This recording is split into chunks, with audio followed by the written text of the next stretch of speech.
In this lecture, I'll show you how to create two very simple but ultimately pretty powerful surveys that correspond to experiments in Qualtrics. Yeah. For any experimental research that you want to try and do in Qualtrics, there are basically a few steps that are going to happen in common. Okay? So sit down at first and think about your study in abstract terms. Right? So what are your independent variables? What are the dependent variables going to be? Okay? And then step two, think about how you're going to do this through Qualtrics. The major set of tools that you have are contained in the survey flow, and then there are a couple of different types of randomization that I'll show you. Okay? Then you're going to create any materials that you're going to use. You're going to write your survey questions, and that'll happen right within Qualtrics. Then if you have images or videos, you'll find those obviously outside of Qualtrics. So then for the next step, if you have produced or found anything outside of Qualtrics, you got to learn how to get them in. And then finally, put everything together. You're going to organize them. You're going to use the block functionality within Qualtrics. You're going to use the two different types of randomization, and then you're going to make use of the very, very powerful survey flow.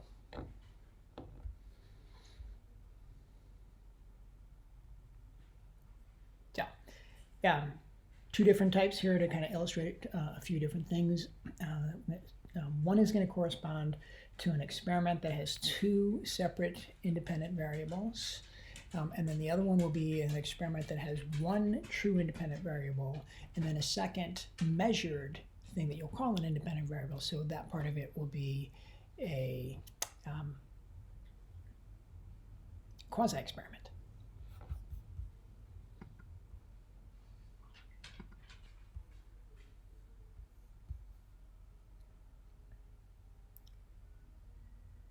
And again, so these two simple experiment types should, I think it'll probably show you most, if not all, of the different techniques that you might be using. Okay. So, step one. First, our first study. I have a hypothesis. I think that if you show people the TV show Rick and Morty, it's going to be more effective at managing their stress than watching the TV show SpongeBob SquarePants. But I think it's only going to work if you show parts of the show that only have a single character. Okay? So, in other words, if you see Rick alone, that might relieve stress. But if you see Rick and Morty together, because they kind of don't get along very well, that might not relieve your stress. Whereas on the other hand, if you see SpongeBob alone, it's not going to relieve your stress so much. But if you see SpongeBob and Patrick together, because they're such great friends, that actually might relieve your stress. Right? So that's a simple 2x2 research design with these two true independent variables. One is the show that you watch, Rick and Morty or SpongeBob SquarePants, and then the second independent variable is the number of characters that you're viewing, one or two. Okay, to keep things simple, we're just going to say the characters are either Rick and Morty, SpongeBob, or SpongeBob and Patrick. So our four conditions are: you're watching the show Rick and Morty, but you're only seeing Rick. You're watching the show Rick and Morty, but you're seeing both Rick and Morty. You're watching the show SpongeBob, you're only seeing SpongeBob. You're watching the show SpongeBob, and you're seeing both SpongeBob and Patrick. So that's study number one. Study number two, I might say that, hey, I think that my hypothesis now is that if you watch Rick and Morty, it will be more effective than SpongeBob at relieving your stress, but only if you're old enough, right? Only if you're 21 or older. Yeah, Rick and Morty's a little bit more of a mature show, and so it might be more effective for older participants. Okay. So again, that's our step one, just kind of identifying our independent variables. So here we've got, again, the show that you watch as your manipulated independent variable, and then the independent variable you're going to measure, your quasi-experiment part. That's the age of your participant. Okay. Step two.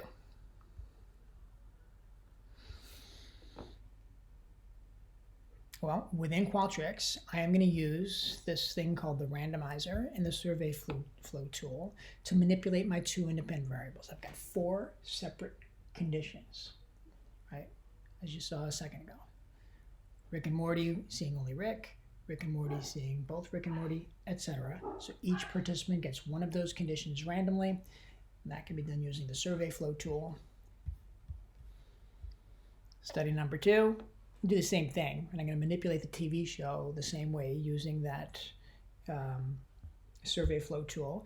And then since I'm just measuring their age, I'll be treating that in my analysis like an independent variable, but it's really just nothing more than a survey question that I'm going to ask.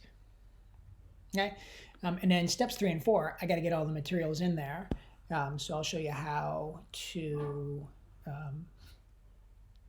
upload some pictures, how to link to videos if you need them.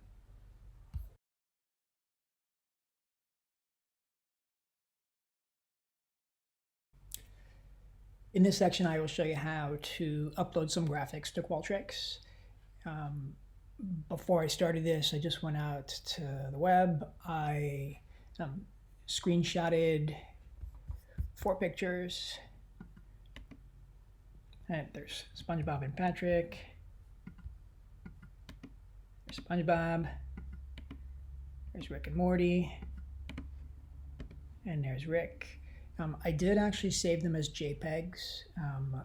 Qualtrics is a little bit weird in the types of formats it works well with.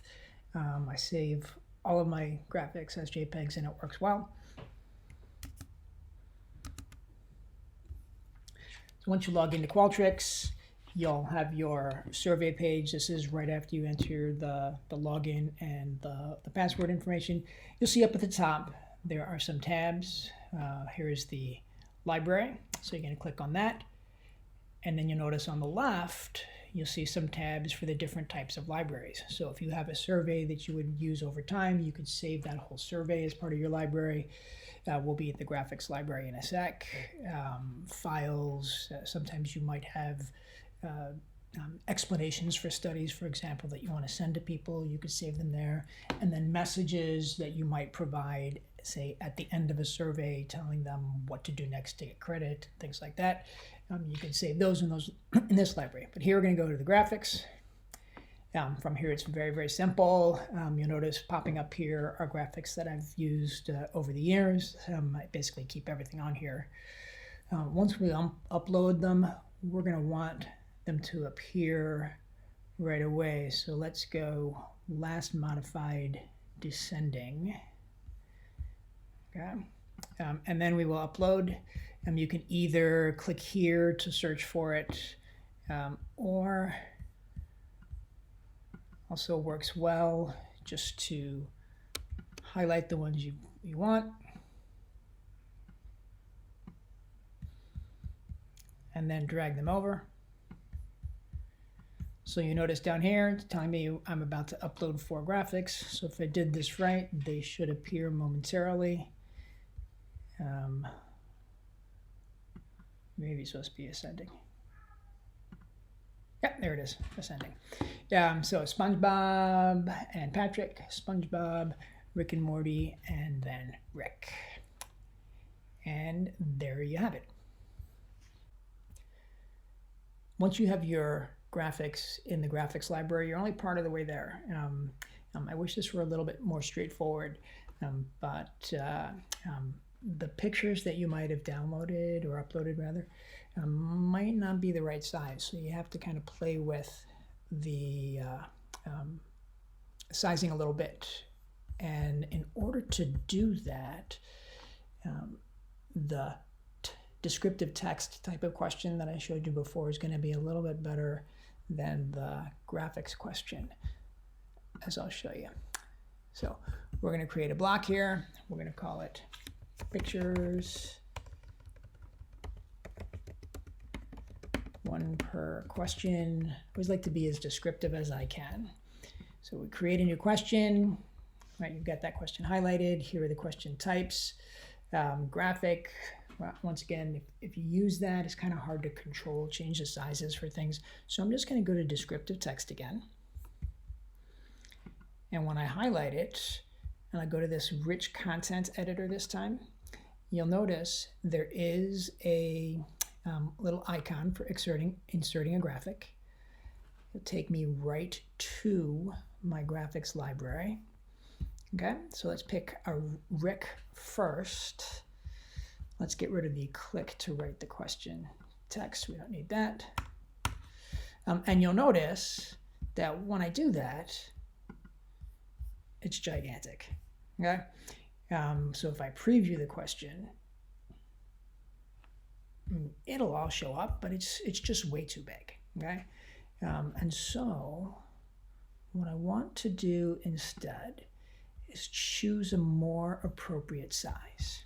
Okay, to do that, we are going to leave the rich content editor. We're going to go over to the HTML view. Right, as long as you don't have a lot here, HTML is usually pretty easy to follow along, because look, you can see width equals 1102, height equals 1610. So we're just going to try a couple of different sizes. So if we go to half of this, so 1102, I can't do this in my head while I'm talking. So we're going to say 551. 1610, I think I can do that in my head. That'd be 805. 805. 551, and we'll see if that looks small enough. Okay, obviously smaller. Yeah, still kind of on the big side.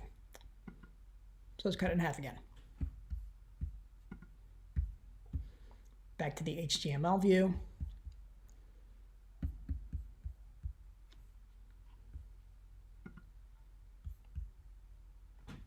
$551 divided by 2 is 276. And 805, I can do that one in my head again.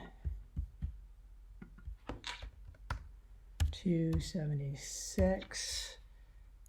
We'll say 40. Let's say 402. All right, looks pretty good. Let's preview it. I think that's going to work. Okay. So then, if you want, it's always a good idea sometimes, you can change your question name. So that's Rick.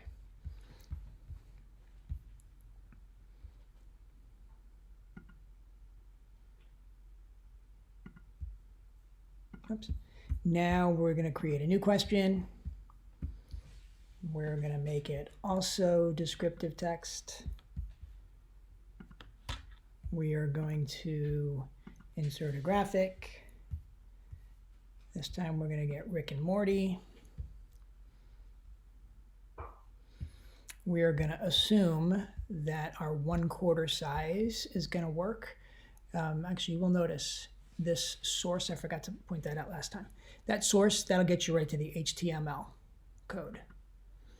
All right, so we've got 1792. We're going to divide that by 4.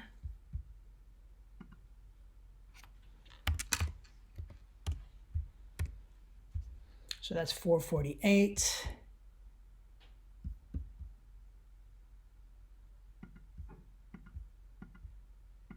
$16.10 divided by 4.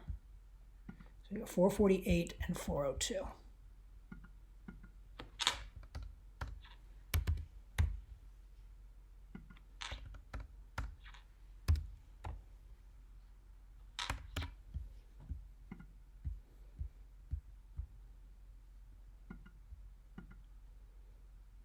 Right, and that one looks appropriate too. One thing I always like to do is, in addition to just previewing individual questions, if you preview the whole thing, you'll see how it will appear on screen, and do that every so often. Just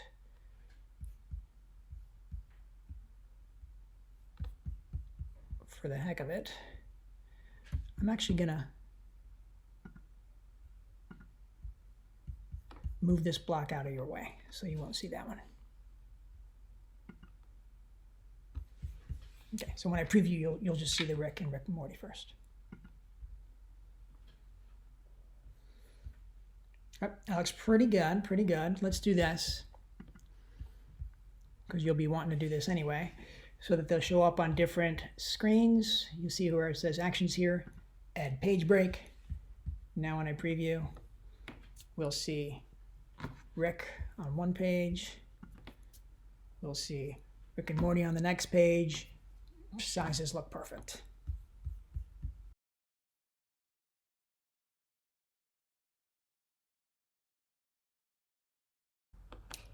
In this section, I'll show you how to get some video from YouTube into Qualtrics. Hope you know how to get things onto YouTube, because don't really have time to show you that right now. But if you do need some assistance, I've been doing that a little bit over the last several months, so I could help you there as well. But find your YouTube video that you want to share. You're going to click on share. Okay. And then the one that's going to work best is embed. So we are going to highlight the embed. We're going to copy it.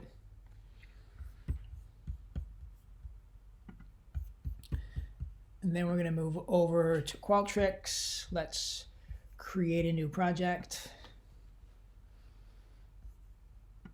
I will create my own. Oh, here we go. Survey.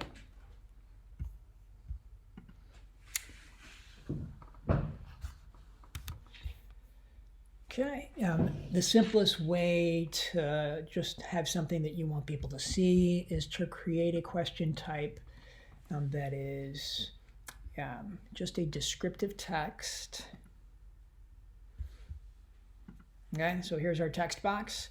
We are going to go over to HTML view. We are then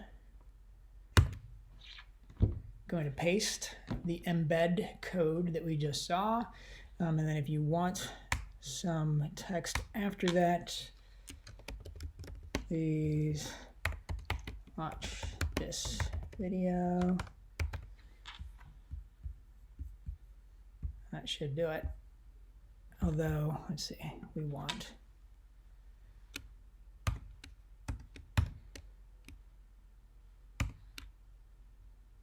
turns out I know a tiny bit of HTML, so I can get things to work the way I want to sometimes.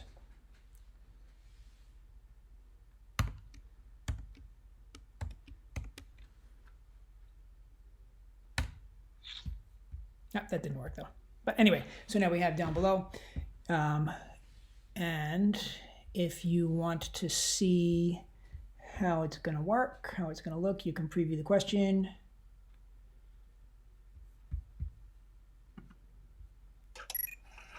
What is my purpose? Pass the butter. Thank you. Dad, I need a ride to work. Maybe Rick can give you a ride. I'm helping Morty with science. I'm busy. Doing what? Anything else? What is my purpose? You pass butter. Oh my god. Yeah, welcome to the club, pal.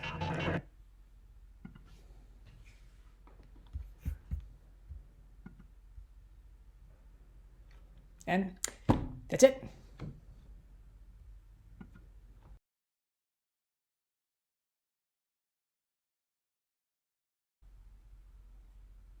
So now, to get these pictures to display to a participant, we want each participant to see only one between Rick and Morty, SpongeBob and Patrick, and we want that to happen randomly. I realized after I stopped recording the last part that the best way to do this is actually not going to be in a single block with one picture per question.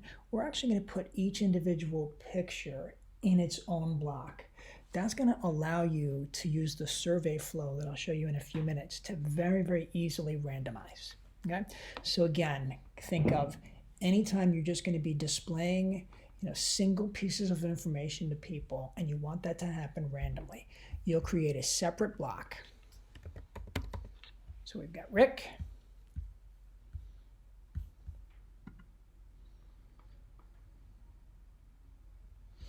We're going to add a block below. Brings it down to the bottom. I'm going to say Rick and Morty.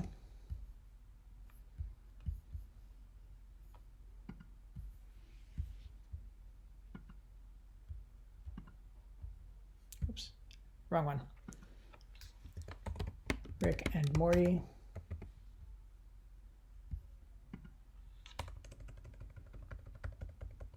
That was my extra block.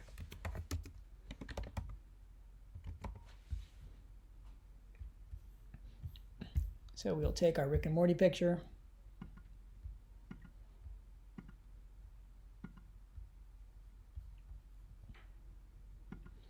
All right, so now notice it's inside its Rick and Morty block, so we'll close that.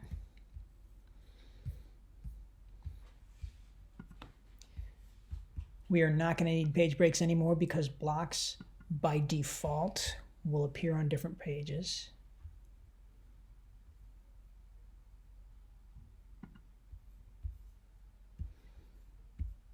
So let's create another block. SpongeBob. We'll move our SpongeBob question into that block.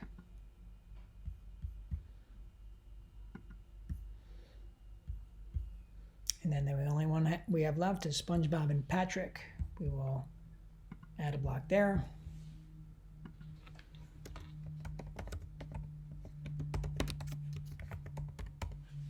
SpongeBob and Patrick. And then we'll close that up. So now you'll notice we've got Rick with one question. Oh, these are, here, might have to reload this so that it catches up. There we go. So Rick with one question, SpongeBob and Patrick with one question, SpongeBob one question, Rick and Morty one question, right? Rick and Morty. Always like to check my work. SpongeBob and Patrick, and Rick. Okay. So now, we want, as I said, to present one of those pictures to our participant.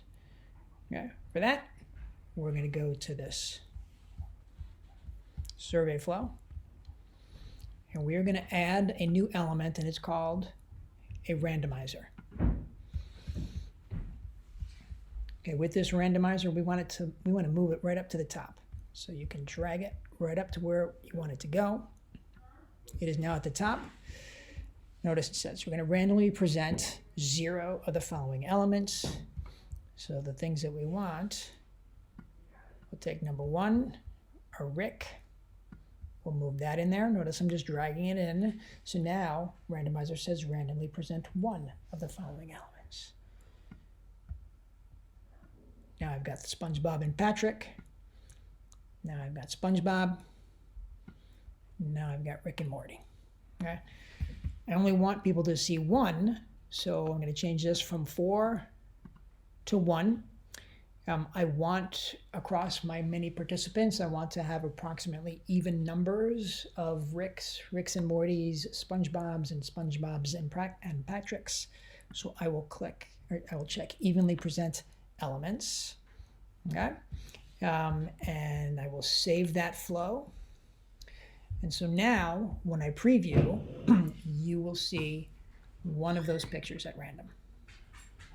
It happens to be Rick and Morty. Let's close it again. Let's try it again. We'll preview it again. This time it's SpongeBob.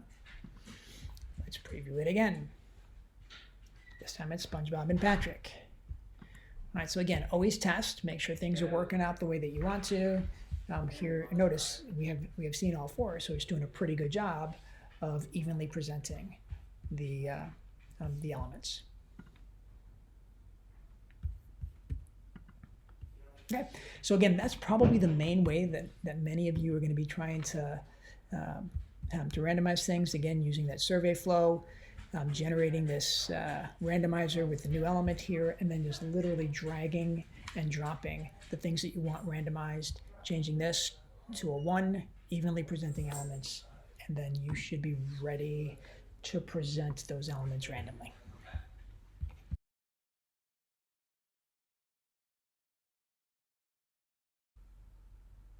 Okay, so now let's see how to add some survey questions. Extremely likely that your project is going to have survey questions of some sort. As usual, I like to keep conceptually different things in separate blocks. Remember, our hypothesis is about exposure to these shows leading to less stress. So we're going to call these stress questions. And then we're going to just create a new question. I strongly recommend that you stick to these very simple multiple choice questions. Notice there are lots of different options here. I'll tell you why in a minute to avoid them. But simple multiple choice questions with either 5 or 7 different answer choices. Fewer than that, you're not going to have enough variation in your data to be able to see anything interesting. More than that, and you're probably capturing random variation. Can people really distinguish between 11 or 13 different levels of stress? Maybe, maybe not. So we're going to say my classes are stressful. Okay, and then we'll go 5. Oftentimes, if you just start to enter one term here, so we're going to say strongly agree.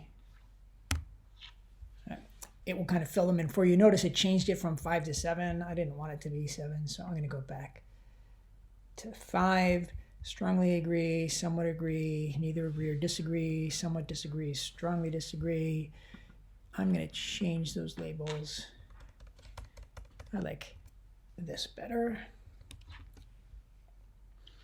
Remember, the idea is that we would like to be able to consider these to be largely, or at least close to, interval scale, but it's a very inexact part of this process, right? So if you kept this at somewhat agree, it would not be a big deal, okay? But so my classes are stressful, strongly agree, neither agree nor disagree, disagree and strongly disagree. Second question, let's see. I have the expectation to perform well in my classes. If you are curious, these questions come from a pretty well-known survey measuring stress. It's going to do the same thing to me. It goes to 7. I want it to be 5. I have to make the same change.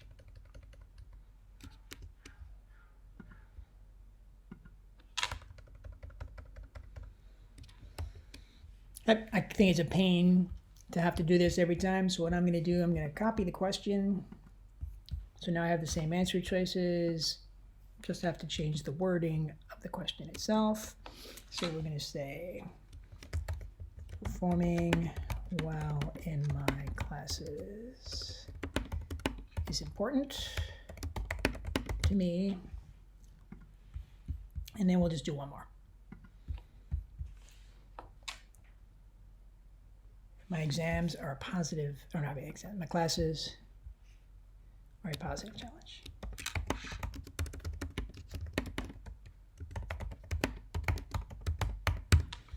Okay, and I got my strongly agree, neither agree or disagree, or disagree. So why do I prefer this type rather than some of the more interesting question types?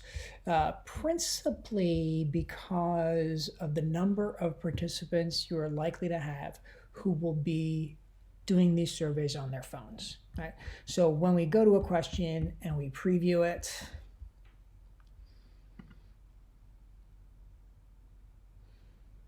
oh, that's right. I have to preview the whole survey. So let's actually do that. preview the whole survey. So you notice it shows up pretty well on a phone. You'll be able to answer pretty easily. Okay, if you want to have them all on the same page, you can do it that way. If you want to put page breaks, you can do it that way as well. With some of the other questions, they don't show up very well on phones.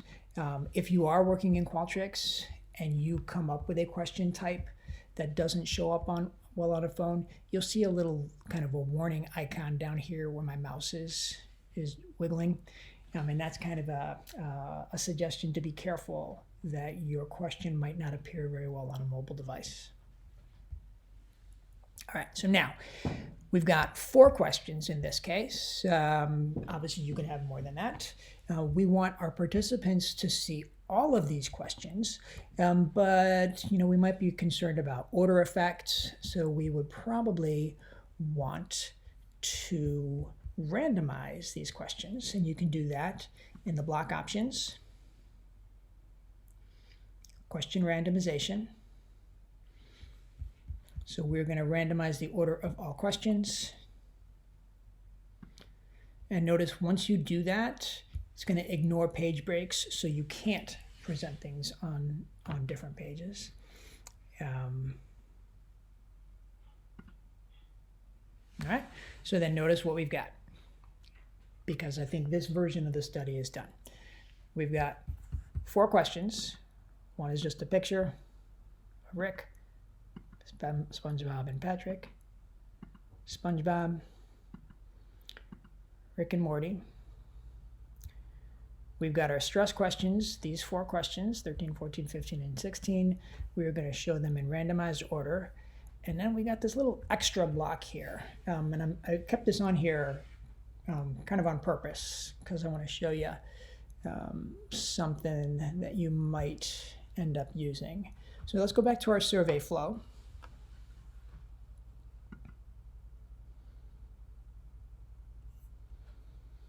Right, and so you notice it took my stress questions and it stuck them underneath our randomizer. Okay, we don't want that. We want them out here. Okay, and in addition, this whole extra block thing here, maybe these are some questions that you're thinking about using. You want to make sure you have them available, but you might not want to use them. You can delete them from your survey flow. Okay? So you notice they're not there anymore. So our participants are going to see one of these 4 pictures, then they're going to see the stress questions. I'll save my flow. That's what they're going to experience. But notice the extra block, it's still here. And it's even warning me, look, you've got a block of questions that they're not in the survey flow. And that's for me to take a look at. Maybe I wasn't paying attention. These are questions that I do want to include. But in this case, I know that they're not. Okay? So now, here we go. Let's test this thing out. We're going to preview it. There's our Rick and Morty. And there's my 4 questions. Right? And that's the whole survey. Now,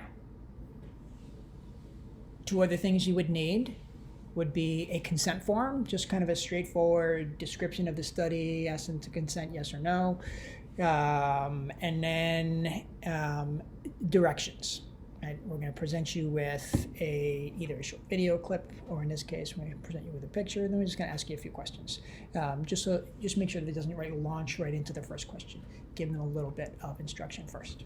So that is study number 1, giving you the ability to determine whether the show that you expose them to or the number of characters within the show will influence their response to those stress questions.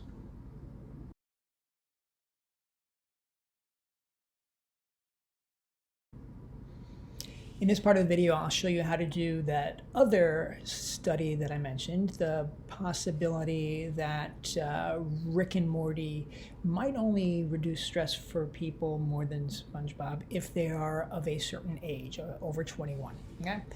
So again, that's the true independent variable would be the show that you expose them to, and then the quasi-experiment part would be their age. I want to show you how to do something pretty simple. We're going to copy this project. This is something that you might often have occasion to do. All right, so we're just going to call it Demo 2. Oh, I renamed the other one Demo 1. All right, so it shows up right at the top there. So this is exactly the one that you saw previously. This is just going to be SpongeBob and Patrick versus Rick and Morty. So we can delete the blocks we don't need. Remember, if you wanted to, you could just remove them from the survey flow and leave them in there. But since they're just going to clutter things up, I'm going to not do that. I'm not going to leave them. Let's see, I'm going to delete that. Okay. And so notice we have our SpongeBob and Patrick picture. We have our Rick and Morty picture. We have our same stress questions that you saw previously, and they're still going to be presented in a random order. And then the only other thing we're going to need is another block. We'll just call it demographics. And you will then ask any demographic information that you care about. So we're going to say, how old are you? And honestly, since we just care about 21 and up versus 20 and under, we'll just keep it simple that way. So we'll say under 21 or over.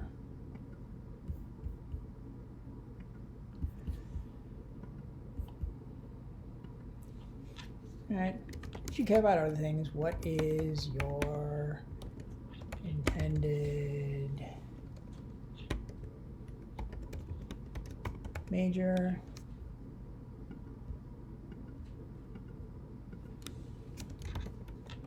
Psychology. Something useless. Right, and so on, and so, you know, you're not going to do a lot. Don't do, I mean, if you only care about age, really just include age. But if you have occasion, if you have need, if that's part of your hypothesis that you'd be interested in other things, obviously you include those as well. Where should you put your demographics? Typically, or very commonly, you'll have those questions appear at the end. This is where you're asking for personal information about people. And if you ask that as the first question, you might actually find that fewer people will answer it. But once they kind of get in the mode of answering questions for you and they see that the survey is not threatening in any way, they tend to give you more complete information for the rest. Okay, so now let's go back to our survey flow. Okay, notice we still have our extra block that's not in there. Back to our survey flow. It automatically took out the 2 pictures that we deleted. So now we're going to double check. We're going to randomize, randomly present one of the following elements, evenly present. We've got SpongeBob and Patrick. We've got Rick and Morty. Then we've got our stress questions. Remember, those are presented in a random order. We've got our demographics. Those 2 questions, we can save those. If you want, go ahead and randomize these as well. For me, there's no particular reason to do that, but you could. Right, so we'll randomize those. Okay, and so then now you'll present this, and instead of having 2 independent variables of the show that they're watching and the number of characters, you have an independent variable that's the show that they're watching, A second thing that you're going to treat like an independent variable, and that's their age, over 21 versus under 21, and then you would basically analyze that similarly as a combined experiment and quasi-experiment.